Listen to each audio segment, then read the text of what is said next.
Welcome to Bark Banter. I am Skyler Gingrich and I own Redemption Dog Training. And my name is Macey Fruget, and I am the owner of BossDog Canine Dog Training. And we are here to entertain and talk about dog training and possibly be funny. Yeah, and bring some drama. Who knows? Yeah, exactly. So, drama of the week. You want to start this week, Macey? So as most of the dog trainers out there have already seen, and if you haven't, you should go watch it.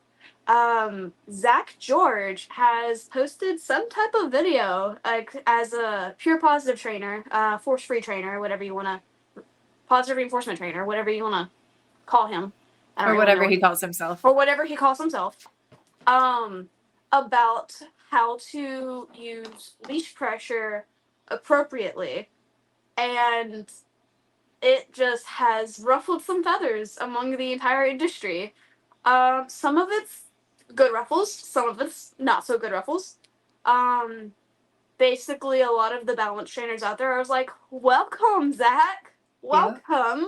Yep. Come to the dark side with we have We have cookies. we have cookies." Pretty much is what most of the comments were of, is like, "Wow, did you know that you're a balance trainer now because you used leash pressure and then used treats? So you used negative reinforcement and positive punishment Positive punishment. with uh positive reinforcement, which makes you a balance trainer." That's what I mean.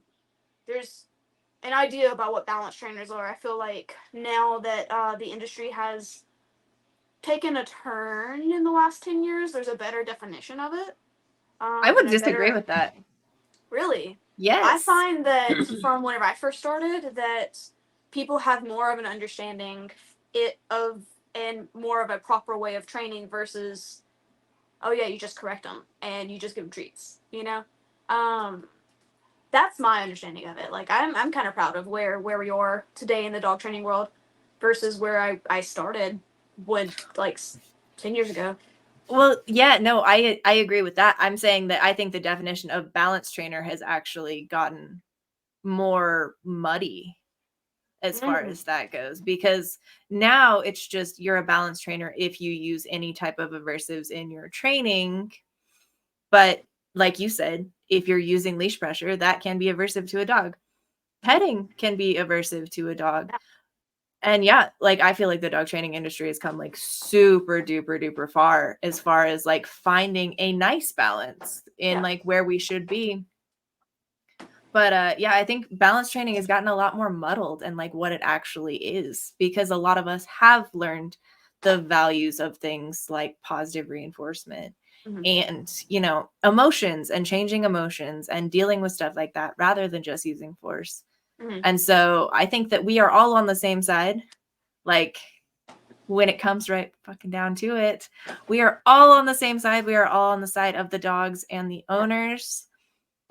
And people will disagree with that, but Mm-hmm. that's real. Yeah. But yeah, so with the whole thing with Zak George, I know you watched the video. I did not. I just read the comments. But basically, I mean, there was he tried standing up for his beliefs and himself and explaining himself, and basically he just tried to say that he is not a balance trainer because he doesn't use tools. But, like, that's not. I know a lot of That's people who consider themselves balance trainers who don't use tools. yeah.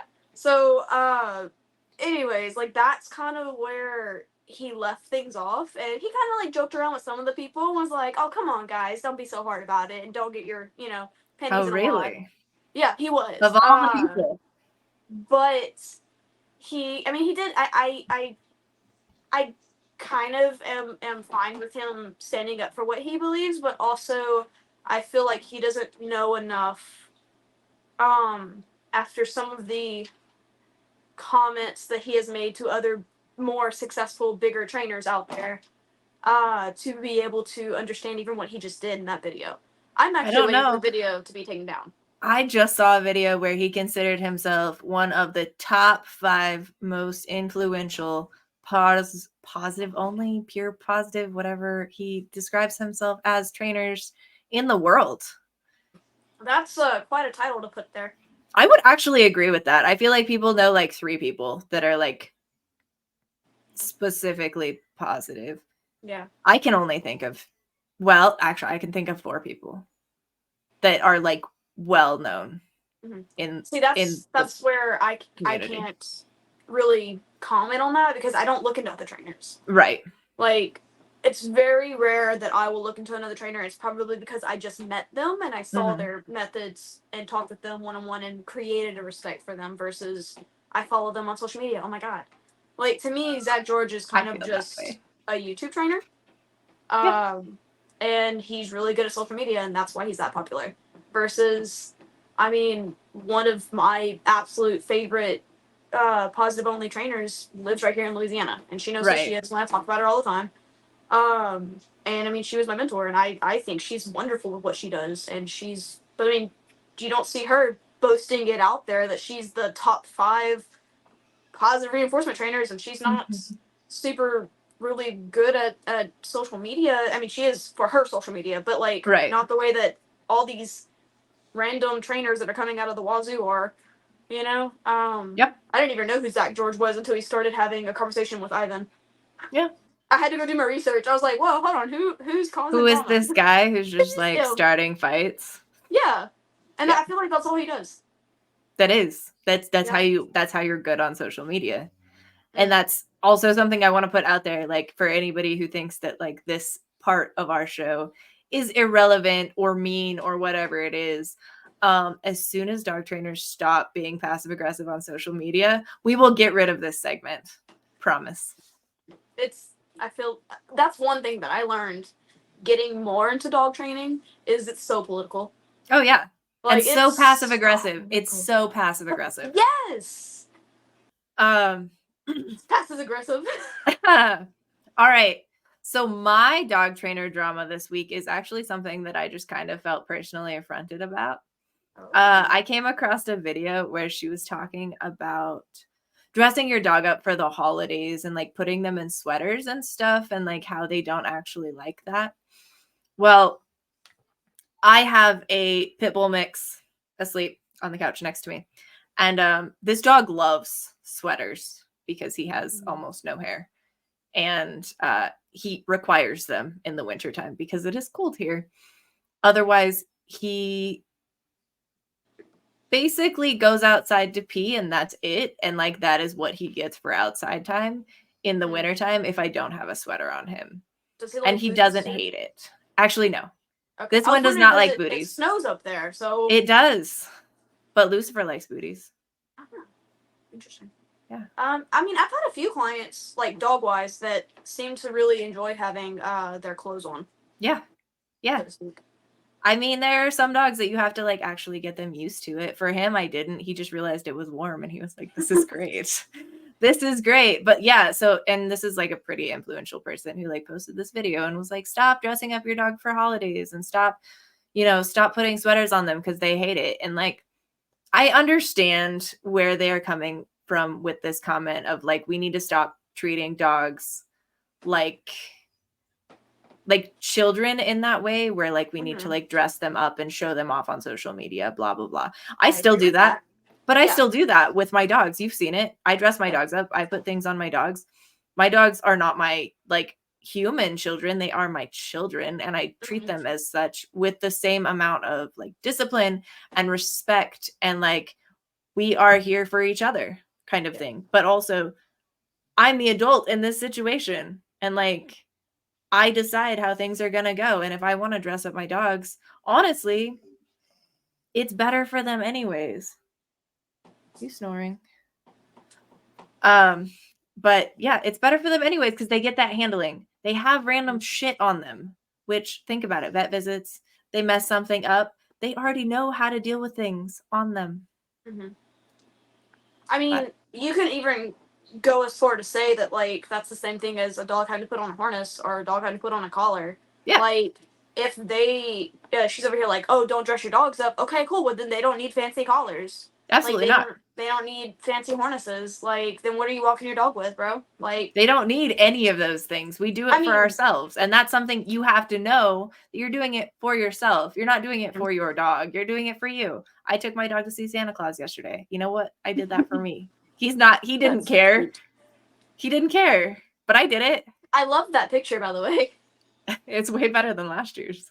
Yeah. Last year's he looked terrible. Santa was a savage last year.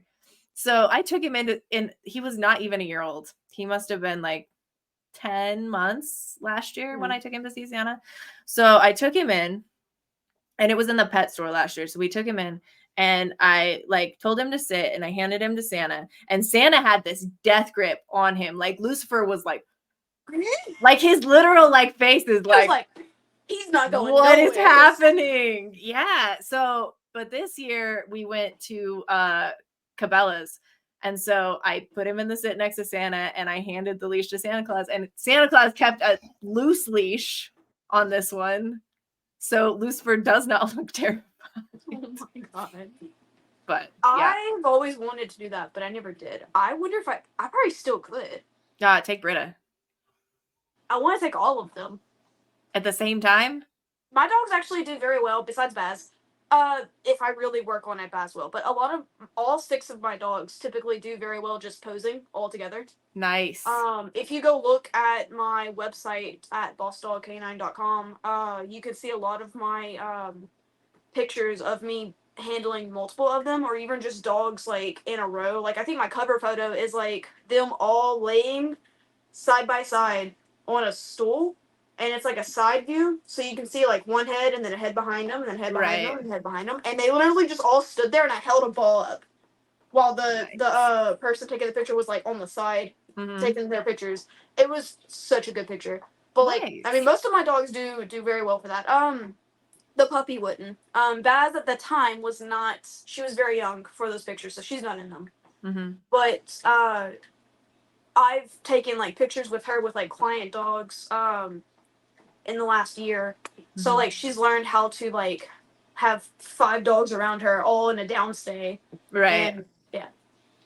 So I got some pretty cool pictures with like a bunch of dogs at once, and me being the only handler. So I think I could handle that. I'm just thinking about like the logistics of walking into that place, and just like that gives me anxiety. Like I take one dog at a time for a reason, because I don't want to have to deal with more than one dog. I handle all of my dogs very regularly. All at the same time. My older dogs will heel on both sides, and my younger dogs typically just heel on the left. So I'll have like 2 on one side and 3 on the other. My younger puppies are not to that point yet.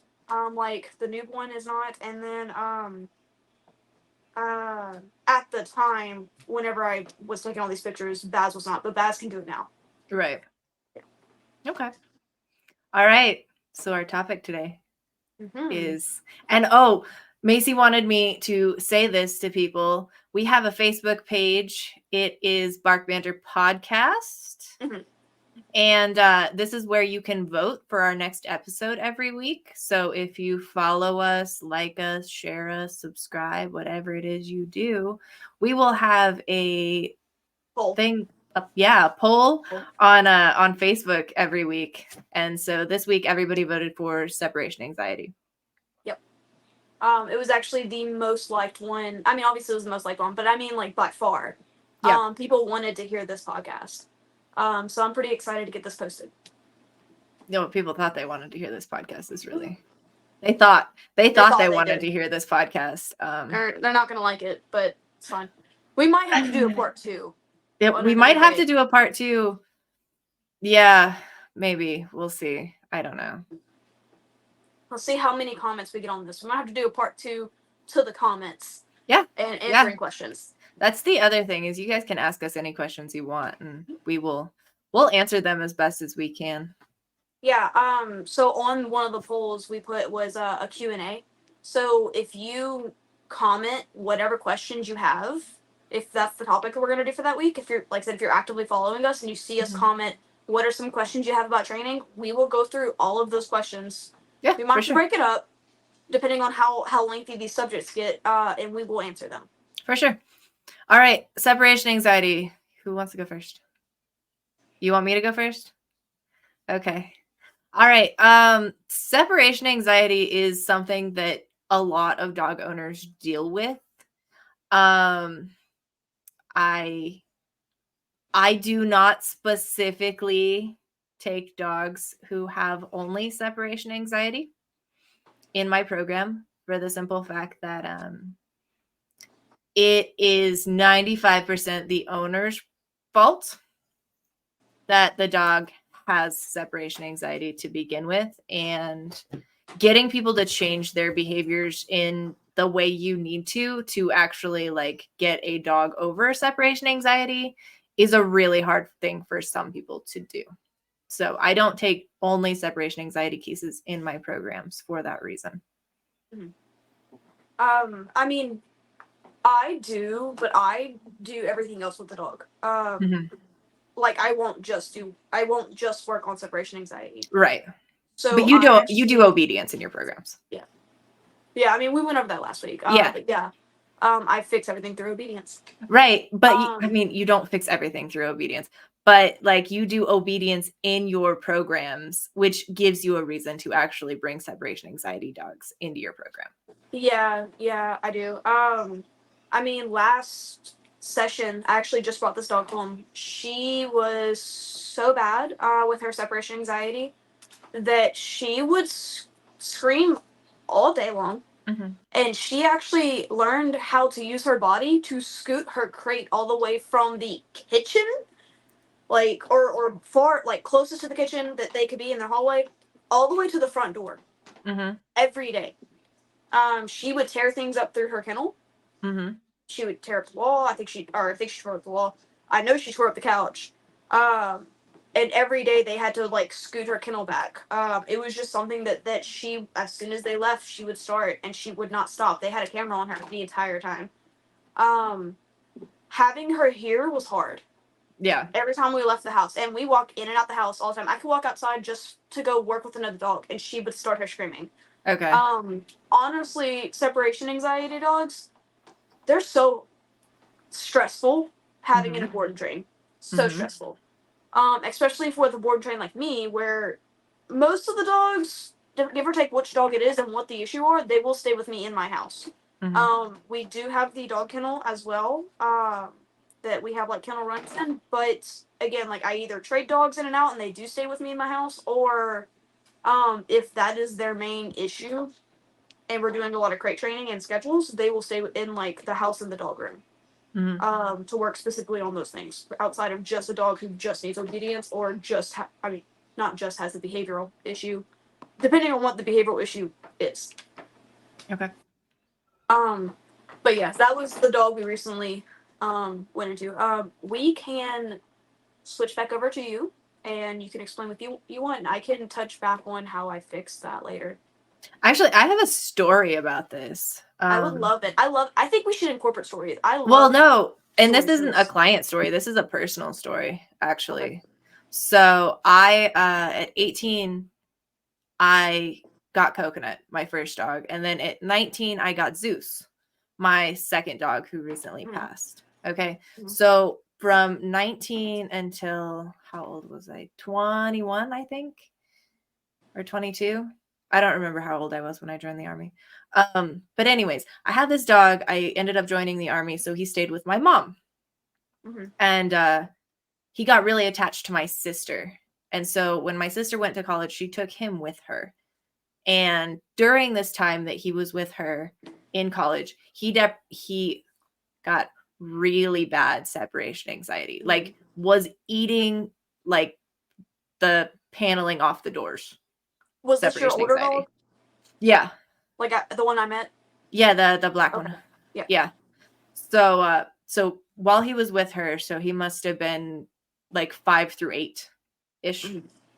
He developed really bad separation anxiety. And once she was like moving around a little bit, changing houses and stuff in college, and he was doing this separation anxiety thing, she decided she could not, like give him what he deserved. And so he ended up back at my house because I was out of the army again at that point. So he came to my house, and this dog he didn't have separation anxiety before like living with her, right? So he lived with me first. He didn't have separation anxiety. When he was living with her and my mom, he didn't have separation anxiety. And then he lived with her alone, and he got separation anxiety. And then he came back to me. Mm-hmm. Okay. So he came back to me, and I swear it took 2 years to get this dog to a point where he was trustworthy again. Like, wow. In the house. And that is a professional dog trainer. That's me saying, like, I have never made a big deal of entrances or exits with my dogs. Mm-hmm. I have some pretty strict boundaries around certain things. And it took me 2 years to undo what had been done. Mm-hmm. And that's me, which is why I don't take separation anxiety cases like in my programs without something else. Mm-hmm. But, okay. Yeah. Wow. I didn't know that. Yep. So what do you think your sister was doing that caused him to all of a sudden have separation anxiety? So my sister was super emotionally vulnerable at that point, I think. And she put a lot of her like emotional baggage and a lot of just emotions in general on him, and expected him to, you know, handle all of that. Mm-hmm. Okay. And I think that was a big part of it. Also, I do think like entrances and exits, like my sister she's the sweetest person in the world. And I'm sure every time she came home, she went, "Oh my God, I love you so much." And like gave him all of the love. And every time she left, she said, "I'm so sorry. I'm mm-hmm. so sorry I have to leave you." That, or even the, "I'll be back later." Yeah. Like, yeah. I won't be long. Yeah. Like the talking to them when you leave. Yeah. You know what I used to do when I lived by myself in an apartment and I couldn't have my dogs like freaking out in any way? I used to take a handful of like dog food or treats or whatever. And every time I left, I would chuck the handful of food like into my apartment. Every time I left. So my dogs would get excited when I was leaving. That's cool. I like that. Yeah. That's what I used to do when I lived by myself in an apartment. Cool.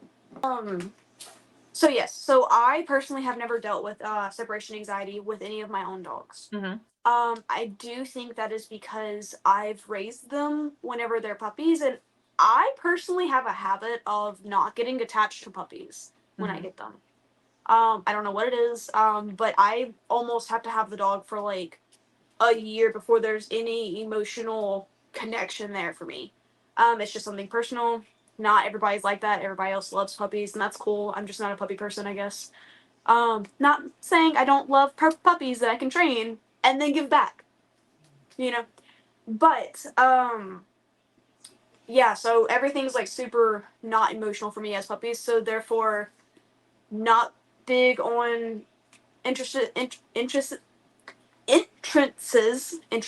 can't say it. Not entrances? Big on entrances. Yeah. People are gonna laugh at me. Anyways, okay. Not big on that. Whenever we come home, I don't make a big deal about it. If they're crying, I let them cry it out. I don't talk to them or pay any mind to them until they are calm, cool, and collected. Then they get my attention, and then we go train. Same thing with leaving. I put the dog in the kennel, and I don't talk to them. I just put them in and leave. Mm-hmm. And what happens is if they are a puppy and they cry, I let them cry it out. They don't get me to look at them. They don't get me to pay attention to them. They learn that crying and freaking out gets them nothing. And then whenever they are quiet, even if it's just for a second, then they got me. And so the first usually it takes me about 2 weeks to get a puppy to stop crying in the kennel, of me being consistent and working on that every day. And usually it takes about 3 months for a puppy to understand that me leaving and me coming in is not a big thing. So I think that's why I've never had any big issues with it with my personal dogs. But I have had a lot of clients who have had issues with it, and that was something that I think from being mentored by many people and seeing it actually help other people through lessons get better. Mhm. I do, however, believe. I mean, well, you kind of. I think this is why I thought this. Nobody's ever in training for like a super long time unless you're like doing a working dog, you know. Um, if you disagree with that, say that. I see it on your face. I do not disagree with that. I was just thinking that that is also um, a somewhat difference between us and our, I'm going to call them non-aversive using counterparts. Yeah, I they'll feel keep like a we client in have, training forever. yeah, I feel like we have like time frames Yeah. um, in that, and they don't, and that's fine if people are willing to like Mm-hmm. accept that. Um, Sorry. no, you're good. I definitely feel like my client's still successful in a few sessions and that's it. Mhm. So we move really fast. Now with people with separation anxiety, um, I find that well, this is where I would say I find that it never truly goes away. Um, so we do things that help either suppress it or help settle the dog, even though that they do reach a climax of anxiety as soon as you leave. And I do go through the motions of explaining to my clients like we don't make a big deal when we come in or whenever we leave. Um, that way we're not making it worse. So that's definitely something that I do. I also make them crate train. Mhm. And like Absolutely. really strong crate training. Like I don't fix separation anxiety without a crate training. Mhm. Um, sometimes if the puppy is really bad or if it's an older dog, and they've already done all the pure positive methods, and all the timing methods, then we will add an e-collar. Mhm. And I find that that is the biggest thing that helps these dogs actually settle. To be No, I've honest, actually done that too. Forced relaxation. yeah. And see, I'm really bad at words for things like that. I love that. Forced relaxation. Yep. Somebody's gonna hop on that and be like, "Oh my god, you're forcing dogs." To Okay, but I'd relax. rather a No, dog it's a fake real it. thing. I'd rather a dog fake it than be stressed out tearing up their kennel. Well, that's the thing is like you can, I mean, I call it forced relaxation because at first, yes, I am using pressure to force the dog into like a relaxed like state of mind, but it does actually work where you teach the dog that like you feel this pressure and you relax and then the pressure goes away. And then you stop having to use the pressure in the same way. But it's a lot faster for people who number one can't deal with the like destruction or the whining or the screaming or whatever it is, because I'm a sound sensitive person, and let me tell you, if I had a dog just like up and whining all over the place, I might lose my mind. Yeah, so I find that a lot of dog trainers definitely, are sound sensitive, so it's not just a you Mhm. thing. So normally with my dogs, I can just yell quiet across the room and they'll doesn't matter who's in there, they'll shut up. So that has helped with that. Now, client dogs, I will use bark collars. I will use I've showed kennel techs sometimes how to use an e-collar for a dog that's just like really notorious for excessive barking. Um, but that's like last result if treats aren't doing it Yeah. and timing and waiting them out. Some dogs just get so over frustrated they need a little help with the e-collar actually. Um, Yeah. so I mean that's what we do sometimes, and I have a lot of clients who can vouch for that Yeah. e-collars and forced relaxation is a thing and it works tremendously. Forced relaxation, I would agree with. Actually, like correcting the bark with the with the e-collar, I found that dogs just like become completely collar smart to it. Like Mm, I that and that's just my opinion is that the dogs become completely collar smart to it and they know that they can't bark when the e-collar is on. And so they wait until exactly that moment they don't have it on and then they just lose their minds. so yes and no. If you use a regular e-collar and not a bark collar, Yeah. to teach them that and teach them the timing, I find e-collars or I mean bark collars in the same way though. If they don't have it on, they know and they'll just scream. I mean that's where like also using treats helps though. Well, Like yeah. that way you can't just throw it on them and then not do anything else. I'm not saying you're wrong. I will say that if you just do the e-collar and that is it, then yes, they do get collar smart and they wait for that moment when that e-collar died. Mm-hmm. Or that they wait for that moment where that e-collar is no longer on them and you forgot to put it on that day. Mm-hmm. But yeah, I kind of mix all the things together for that. Yeah. To fix that. Yeah. Yeah. It works better once you do the collar conditioning for that in the board and train and then send them home and then Mm-hmm. teach them how to do that. Because then you Mm-hmm. don't have the distraction of all the dogs that are getting out and they don't see all the dogs getting out and it's just them. So you Mm-hmm. can work on timing a little bit better. Mm-hmm. That is an issue that we have came across with the boarding and training. Is all the dogs getting so excited because you're letting dogs out and getting Right. overstimulated. But transitioning that back home, it works a little bit better. I could see that. Yeah. I've definitely recommended like bark collars to people in specific situations. It's usually like, I'm going to get kicked out of my house. Mm-hmm. Or like, my neighbor is going to call the cops on me. And which Yeah. I'm like, hey, like sign up for a lesson. I'll teach you how to use the bark collar. We'll get it on a good level. We'll get it so that the dog actually understands what it is. And then, yeah, it's usually like more or less like life situations where I would rather a dog stay in a home and use a bark collar than just be like, sorry about that. Yeah. No, I definitely agree with that. I do not suggest bark collars for everybody because Yeah. one, it's a dog, it's gonna bark. Yep. Hopefully you have really awesome neighbors that understand that. And also it's a breed thing. Some breeds are so much louder than others, and some breeds are bred to bark. So Yeah, research I your breeds, know. people. Research your breeds. I know. My Um, husband didn't realize. yeah, huskies, apartment No, huskies. no, not huskies. The shepherd that lives in my Oh, house. mm, Like the husky, he knew she was going to be loud when we got her. yeah. No, but when I brought Lucifer in, he did not realize that German shepherds also tend to be very Noisy, loud. vocal. Yeah. Yeah. Yeah. Like I said, e-collars help me a lot with Mm-hmm. separation anxiety for sure. Um,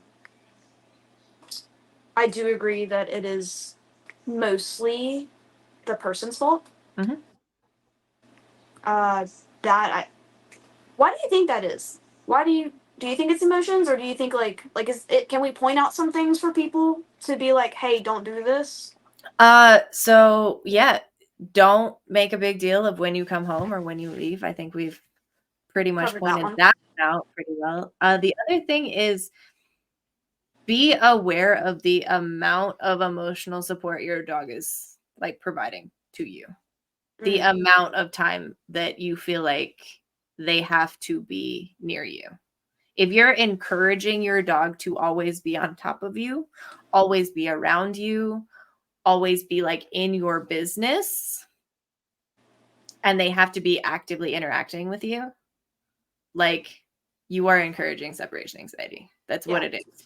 If your dog is underfoot at all times and has to like be with you and be interacting with you, like you're actively encouraging separation anxiety. Now, that is separate from if your dog just wants to be around. Mm-hmm. D'Artagnan is here. Like he likes to be near me. Yeah. That's My what he dogs. My likes. dogs too. Yeah, exactly. Because they're dogs and they want to be near us. My dogs do not have to be touching me. My dogs Mm-hmm. do not have to be involved in every single thing that I'm involved in. In fact, we practice a lot of times me doing something and them just hanging out nearby. Yeah. How do you feel about the tether method to things away from you, not tethering on you? We Oh, can I talk like about it. both. Yeah, no, I like it. I was gonna say tethering to you is probably not gonna help separation anxiety. No. But that is also a thing that when you have a puppy that you're potty training, Yeah, people need to be aware of. Like that the puppy umbilical needs to cord. learn how to, yeah, and exactly. What was that again? Because they're not going to hear that. The umbilical cord. So that's something that people should be aware of. You know, how Absolutely. much time is that young puppy spending with you? Yeah, so if you have a puppy, like your puppy should be spending like 5 to 20 minutes with you at a time and then like 20 to 40 minutes in its crate.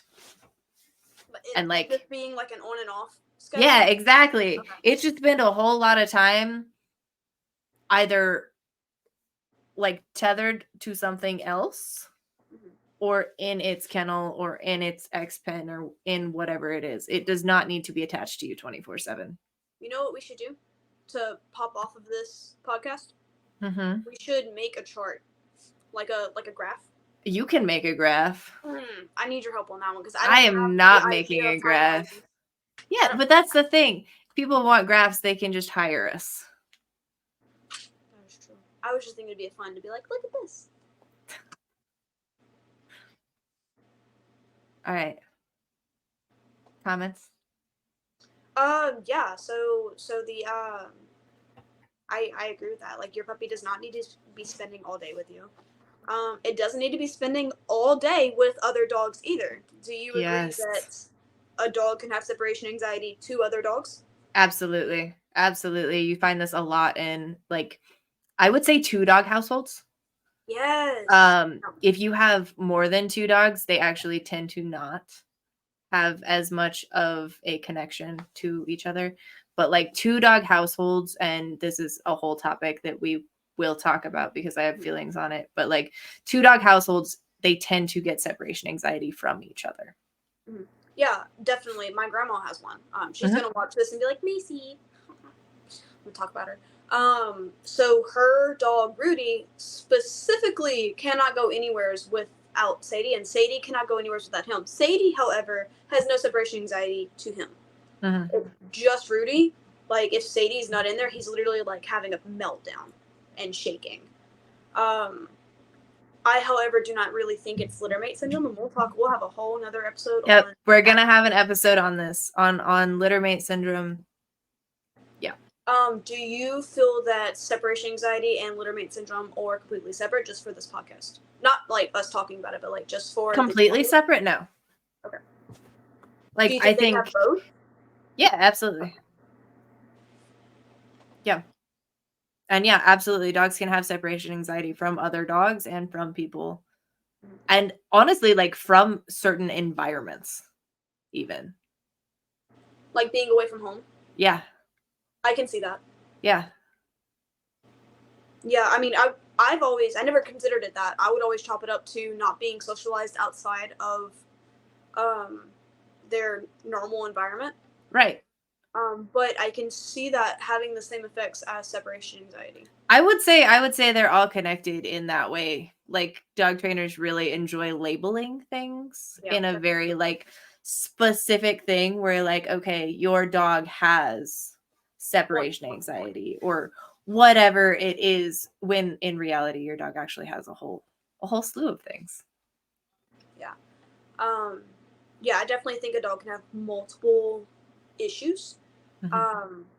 How would you, if you had a dog and like, would you classify it as, yes, he has littermate syndrome, he has separation anxiety, he has no socialization, or would you just be like, the dog is just emotionally fucked up?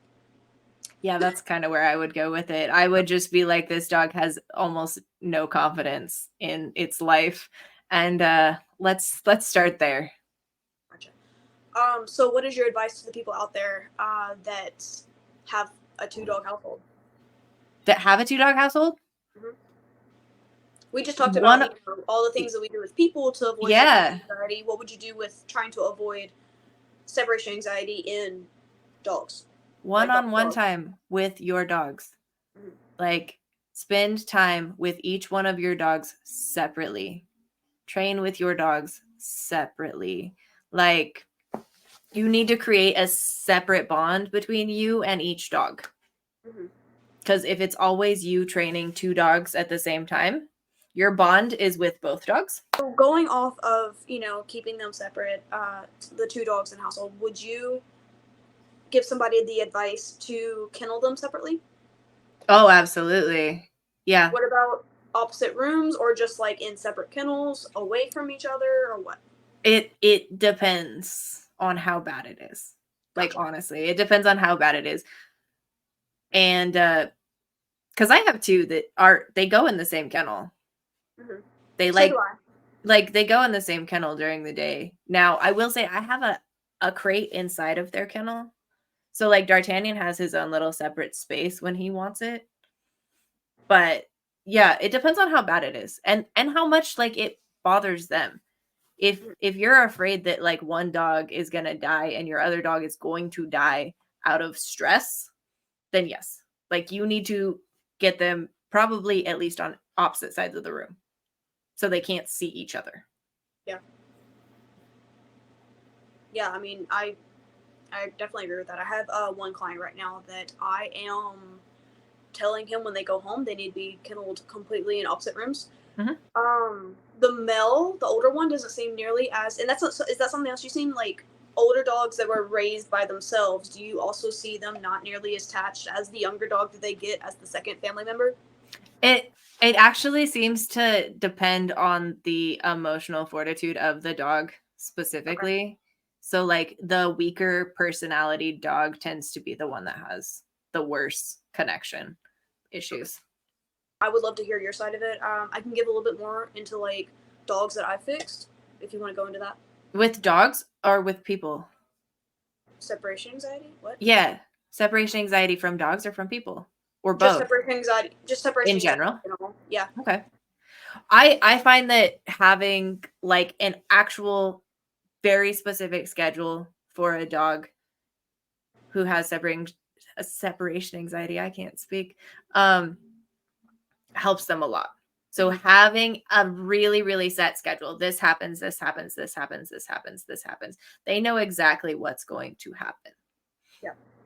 Which like, I also tell people to like mix things up all over the place, but that's for like super easy separation cases where it's like my dog like screams for 15 minutes after I leave. So every 25 minutes, you're going to get ready to leave and then sit back on the couch, right? For like easy separation anxiety cases. For the ones that like your dog is eating your furniture, etc., etc., etc., like you need a very specific schedule that the dog knows exactly what is going to happen and when. And all of the things need to be in it, right? Feeding, enrichment, all of the things. And that's what it needs to be. And you almost need to not get excited except for in like training times. Yeah. I find that whenever I have a dog in with separation anxiety, after training, it's like they settle more. After we go for a walk, they settle more. Absolutely. Mental stimulation is what it is. You know, we can have a whole another lesson on mental stimulation. Hey, if you want to go to the poll and comment that you want mental stimulation, I can talk about that for hours. I can give all the deets on that. But I find that specifically with this last dog I had, we would do a really big training session. She would, go through all those motions. She'd get tired. She wouldn't make a peep if I left the house after that. Yeah. No, I'm not suggesting that if you're rushing for work to do that. But if you are mentally stimulating your dog properly and you are giving them what they desire in the sense of what they, I don't know how to put that. We can edit. Well, that's where I was going with it too, honestly, was like you need to have a set schedule where the dog gets the training. Your dog gets like this specific thing at this specific time and they get this specific thing at this specific time so that you're checking all of those boxes that they need, which includes, they need to be fulfilled. They need to be fulfilled. And I find that they settle so much more. They do. Yep. So any other techniques that you use to fix that? Like I said, I don't take only separation anxiety cases. Yeah, I know.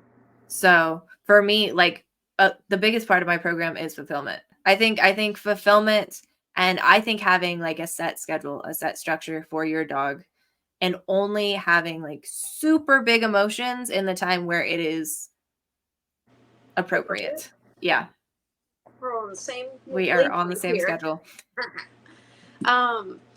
Yeah. So piggybacking off of that, so like I said, my go-to, honestly, and I'm gonna have a lot of flack for this, is the e-collar. I just find that I didn't realize until we started talking about that. That's how I fix, or not even fix it. That's how I work on it and make it better, is forced relaxation. And for everybody who is wondering what that looks like, so basically what I'm doing is at a low stim after I've already conditioned the dog to the collar, and we can talk about that on another podcast.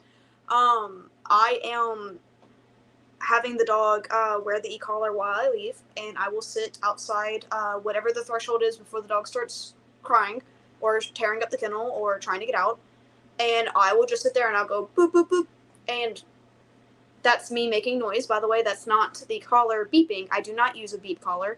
Do not like the collars that use noises. I'm using a 10th unit that is actually making a physical connection to the dog. And at a very low tingly sensation, the dog notices it. So every time the dog cries, we are pressing that. And we're creating that stimulation. And I will go up higher as the dog needs. If the dog is too overstressed because of the separation anxiety, then I will go up a little bit higher because he needs a higher stimulation. And what I find with, and I do this with a lot of dogs, is they learn to just give up and relax. They don't necessarily shut down like some people may think they do. They honestly will just stop barking and stop trying to tear up the kennel every time I press that button, and they just like, okay. Literally, they'll just be like, I can see them in the cameras. They'll be like, and just go curl up in a corner and lay down and go to sleep and relax. And it's the first time I've ever seen, that dog relax as I was leaving. And we practice this all day if we're not doing other training. So usually it takes about 2 weeks of me practicing this. The dog just learns to, when I leave, it's not a big deal. And we just go in there chill. I guess you could probably say it's a little bit of pressure and release. Like they start, all dog training is pressure. Like that's my personal opinion is all dog dog training is pressure and release. It doesn't matter what kind of dog training you are doing. So yeah. And they associate that. They're like, wow, pressure every time that this happens and I do this, so I'm going to stop doing that. And then when that person leaves, it relaxes. On the piggybacking off of that, though, when the dog does relax, what do they get? They get treats. They get my attention. They get to be out of the kennel when they relax.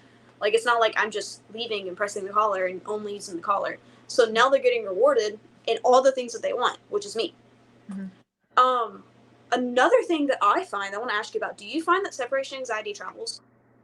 Like, from one person to the next? Like, because I find that separation anxiety, they're like, oh, he just loves me so much, and it's only when I leave. But whenever I take the dog into a board and train program, or even if I start doing the private lessons and the dog gets to know me, I find that separation anxiety transfers. I don't do board and trains. I know. Like my clients see me, like I'll see them maybe like 4 times a week, and I have heard like occasionally like the dog will like sit and wait for me, or sometimes they'll cry like right after I leave, but it's never become to the point in which it's like a problem. But I also don't spend all day with the dogs. Yeah, I got you. Like I said, I didn't notice that about separation anxiety until I started taking on board and trains last year. That's whenever I was like, because at first I was like, I don't really know what to tell you other than when he's home with you, like you can't do this, this, and this. Right. But whenever I started taking the dogs and I started researching and just trying things out, seeing what works, I found that the dogs tend to react the same way after they realize they like me. With how they react with their parents at home. So that's my theory on it. Also, talking about a little bit of drama, I was told by another dog trainer that we can't, as being dog trainers, that only a vet can diagnose separation anxiety legally. Like that we can't call it separation anxiety because we're not a vet. That's cool. I don't think a vet could technically like say it is separation anxiety either. They can say it's anxiety, but I mean, we don't have dog therapists. Like, we are the dog therapists. I mean, more or less, like dog trainers are dog therapists, and like if you want to go like that deep into it, where you can say like dog trainers can't diagnose separation anxiety, then we can't diagnose anything. Yeah. But also, like, even vets, like, I don't understand. They don't understand behavior like that. Well, and if you're a vet on here and yeah. you're listening, that's fine. But let's have a conversation. Well, Like, and like I have the utmost respect for what vets do and all of that, and even the behavioral vets, but they do go to meds first. absolutely. They don't even They don't consider half they the don't time go to to talk. behavioral stuff No. first. Like, we deal with actual, like, physical behaviors, and they deal with, like, here, which some dogs need that. I 100% agree that some dogs need meds, and that can help. But I also don't agree that we should go to meds first with every single dog. Yeah, I think every vet practice out there should absolutely have a dog trainer that if they have somebody coming in saying his anxiety is so bad, they should consult a dog trainer that specializes in that first before they start just giving meds. I think they should work together. I think that vets should have, like, a dog trainer on staff or something. I don't know. Like, work together. I'm sick of this whole divide and everything. Dog trainers against vets, dog trainers against other dog trainers. I just want to be a big happy family, guys. Yeah, like I said, I am with you on that one. But that's why I was like, I think every vet should have a dog trainer or a few dog trainers that they can have a conversation with about behavior and feel confident consulting them before they just give dogs meds for things like separation anxiety when it could be worked on a little bit better with a trainer instead of just, oh, let's up his dose because he's getting immune to this. Yep. Yep. I agree. All right. So I decided that we're going to answer one final question that I saw on the internet today. Okay. So, Macey, do you think that it is a red flag if a dog trainer puts a corrective collar on your dog from day one?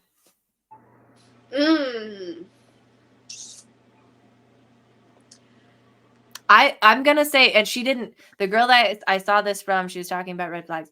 The girl I saw this from did not say whether it was the meet and greet or the first lesson. So I'm going to say meet and greet. Okay, meet and greet. I would never dare to do that because I have no idea how that dog's going to react. I don't know that dog. I don't know his personality. I have no bond with that dog. The last thing I want to do is, confuse him. Like, I want to make sure that my actions and the dog's understanding of what I'm asking is clear before I ever put any type of training collar on it. I actually don't even use training collars first.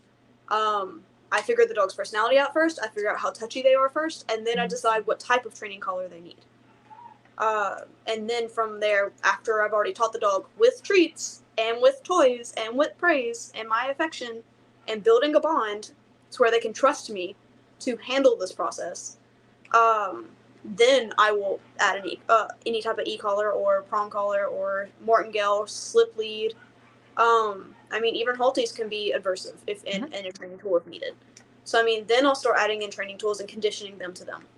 But you can't just train from day one with any type of tool. So I think that would be a red flag. Now, coming from me personally with a board and train, and even with private lessons, if I see that my client is struggling or if I'm struggling with a dog and they are too big, too heavy, I will use a training tool to help me control this dog safely. But I am not putting corrections on that dog from day one. I am not. I was about to be like, wow, like, we really do disagree on this, because I will put not at the meet and greet. I will show people, I will show owners, like, what the collars are at the meet and greet and, like, how they are intended to be used and that kind of thing. But I will do that too. Lesson one, in the same aspect, if the dog is too much to control or legit, like, I'm doing it for safety, I will absolutely put a corrective collar on the dog, like, the first lesson, for my safety, for the people's safety. So I don't know what kind of dogs you tend to deal with up there, where you're at, but I deal with dogs who bite people, Macy. That's not what I meant. Those are all the dogs I deal with. How big? So I get a lot of cane corsos in training. I don't know what it is about people who see a 150-pound person and wants to give me a very big dog, which, to be fair, I do like it. I'm not saying I don't, but they for some reason trust me with these big ass dogs. And if I get them as a puppy, cool. They don't need a training collar first off. But if you're giving me a year-old cane corso that pulls you down, guess what? In the first 2 days, if I'm not using a slip lead, I'm using some type of collar that has a lot more pressure to teach that dog. If he hits the end of the leash, he can't pull me over. I'm having to do the same thing right now with a cane corso puppy that was roughhoused and allowed to push around and be a bully with his weight. And when the lady brought him to me, the dog was wanting to go one way and she was shuffling. And I have stairs into my areas where I have dogs. This dog almost tripped me. Guess what? Day 3, he was on a prong collar. I wasn't correcting him. Yep. But he no longer was hitting that end of the leash and pushing me down. We're just now on week 2. Now we're adding in corrections. Right. But I was getting him conditioned to the collar and the pressure of like, hey, you hit the end of the leash. There's pressure there. Come back. There's rewards. Yeah. So, I do think that's a little bit of a red flag if they're just throwing them on and using them and expecting the dog to understand right then and there. I agree with that. I do. I was a little bit concerned because she said if the trainer puts it on like first thing, and I was like, well, I mean, I don't put it on at a meet and greet, but if it's lesson 1, and I mean, I'm a relatively small person, and I deal with some pretty big dogs, and I'm gonna put something on your dog that helps me control it better, and it's not gonna be a freaking front clip harness. God no, they're still gonna pull you down. They don't care about that. Like I would laugh too many times. Put that on the puppy I have. Yeah. So yeah, so I mean, I agree with that. I mean, even in my private lessons, like, I try not to have that be the first thing, but if I see somebody with a big dog and they're struggling holding this dog back from pulling them while we're in a lesson, guess what? Usually class 3, normally if I have a really, really good dog, I say really good dog, a dog that doesn't need help keeping it under control to actually help the training process, then I usually wait till intermediate training, which for me, everything's in 6 classes. So we have 6 basics for the starting foundation of obedience. We have 6 classes for intermediate, and then we have 6 classes for off-leash training for advanced. And intermediate is usually where I add in training collars, whatever they may be, depending on what the dog needs and what level the dog is of stimulation the dog is needing. But again, if I have somebody who's struggling in the first 6 classes, first 2 classes, and they need that extra help, that's what that collar is there for. It's there to help them, and you shouldn't hate on that just because they need help. Yeah, I agree with that. I usually figure it out first before I just like every class, here's a prong collar, here's a slip lead, here's an e-collar. No, absolutely not. That would be fun though. Everybody gets a prong collar. Prong collar for you. E-collar for you. We're just throwing them around like Oprah. We should go to we should have a festival and just have a gun of e-collars. You know how happy some people would be about all that? The dog trainers would be there. Absolutely. We're gonna get popular off that. If it's not gonna be at this podcast, people are gonna know us from that. These Dog people gave out hundreds. Dogtra. Dogtra. Talk to me. Anyways. But yeah, so I mean that's kind of my opinion on that. Now I do know of a trainer that I am semi friends with that we talked every now and then, and she mentioned in her consults she would showcase her training a little bit. So she'd bring a prong collar or an e-collar with her and just show a little bit, and that's how she sold. She showed them what she could do, just even if it was like teaching a dog in 30 minutes how to not pull on the leash. I've only done that one time, and the dog literally wanted to eat me. Yeah. And I was like, I'm going to need you to put this on your dog, please, because I don't want to get bit. Mm-hmm. I don't do that anymore, for the record. It's not how I do training anymore. But. Yeah, I go in, and if the dog wants to bite me, I'm like, cool, you can do a board and train for this price. I am not about to get bit. Yeah. Like I did last year. So. I have yet to be bit. So. PSA for all the people out there that have a dog trainer coming in, please, if you have a dog who bites people, do not answer the door with them right there so they can come at your face. Oh my god, that happened to me too. Mm-hmm. Except for that they open the door and let the dog out. Yeah, your dog trainer doesn't want that. We don't need to. We can read behavior from way over there. No, you know what I did? They let the dog out. The dog came and like jumped on me. Luckily, it was like a little dog. The dog came and like jumped on me. I like gave it like a knee just to like bump it off because she already told me this dog bites people on the phone. Yeah, I mean, you don't. I mean, they're still little. We don't have to see it. We don't have to see it for the record. But like, I gave it like a little bump and I left because you know what? If you're willing to let your dog bite me at the meet and greet, we have a problem. Yeah, I don't need you as a client, bro. Nope. You're not about to get me hurt. Mm-mm. My job is not to get bit. No, when I got bit, I was told to, well, I wasn't out, but like I was told to not do anything for a few weeks till those stitches healed up. Guess what? I had dogs that needed to be let out and walked. I had dogs who were still pulling me on the leash because they were brand new. I had clients that were waiting for their lessons. I still had to work. But guess what? If it was any worse than just one tooth, I was mauled by that dog, I would have been out of work for months, honestly, while I was healing, because that was a pretty bad bite. Yeah. I mean, that could be another episode if we want it to be. Oh, absolutely. The actual precautions that we take when we go to people's houses. Yep. Yeah. All right. I think we have done plenty for today. Yeah.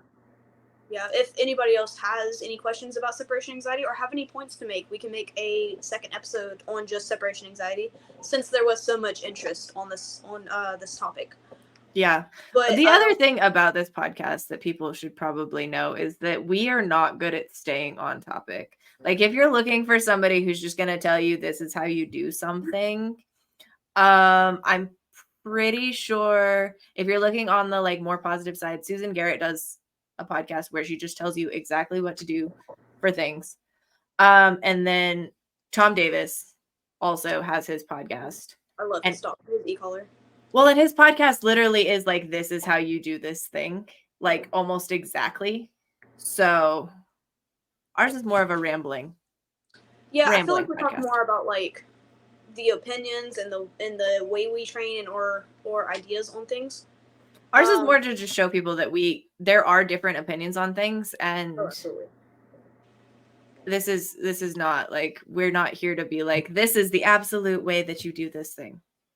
There's 10 million ways to train a dog. Yep. So, if not more. That's how we do it. All right. Well, thank you for joining us today. This is Bark Banter. You can follow us on Instagram at Bark Banter Podcast, I think. Facebook at the same. Do we have a TikTok now? Bark Banter Podcast. I don't think there's anything on it yet, but we have one. You can find this on YouTube. You can find it. Oh, we just got approved for Google Podcasts. It's also on iHeartRadio and Podchaser, I think. We're still waiting for iTunes to tell us that we are acceptable as a podcast. So. Gotcha. And Skyler, if people are more interested in your training and your help, where could they find you? So if you're interested in my training, you have to be in Denver, Colorado, basically, because I do not offer anything outside of that right at the moment. But I do have an Instagram where I put out a lot of educational things and or ranty stuff at Redemption Dog Training LLC. I also have a Facebook. And Macey, where do they find you? So I do work with people out of state.